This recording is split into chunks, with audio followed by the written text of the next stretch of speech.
एक गांव में एक छोटा सा लड़का था जिसका नाम रोहन था। रोहन की माँ एक सुंदर सी झुमका रखती थी जो उनकी दादी से मिली थी। एक दिन जब रोहन घर से बाहर खेलने गया, कुछ बदमाश लड़के उसके पास आकर उसके झुमके को चुरा लिया। रोहन ने उन्हें पकड़ने की कोशिश की, लेकिन वे जल्दी से भाग गए। रोहन बहुत उदास हो गया। उसने सोचा कि वो अपनी माँ को कैसे समझाएगा कि झुमका कैसे खो गया। तभी उसने सोचा कि वो खुद ही झुमका वापस ले आए, लेकिन उसके पास कोई रास्ता नहीं था। उसने एक बुद्धे फकीर को अपनी मुश्किल बताई। फकीर ने उसे एक चमत्कारिक उपाय बताया। उसने कहा, रोहन, अगर तुम चाहो तो एक दिन में अपने झुमके को वापस पा सकते हो।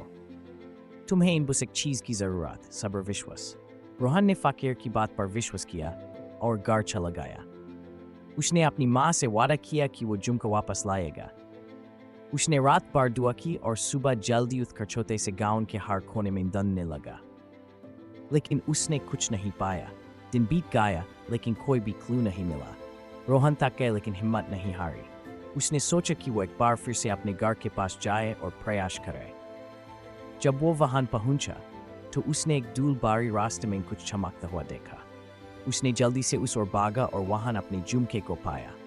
रोहन ने खुशी से नाचा और सोचा, फकीर की बात सच हो गई, सब्र और विश्वास ही असल में सब कुछ है।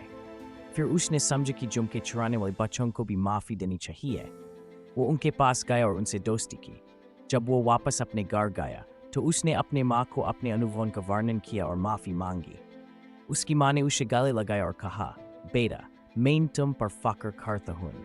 तुमने एक सीख दिया, असली हार वो होती है जब हम विश्वास और मेहनत से हिम्मत नहीं हारते। इस कहानी से हम सबको ये सीख मिलती है कि जिंदगी में कभी भी आशा छोड़ना नहीं चाहिए और हमेशा सच्चाई और ईमानदारी का साथ देना चाहिए।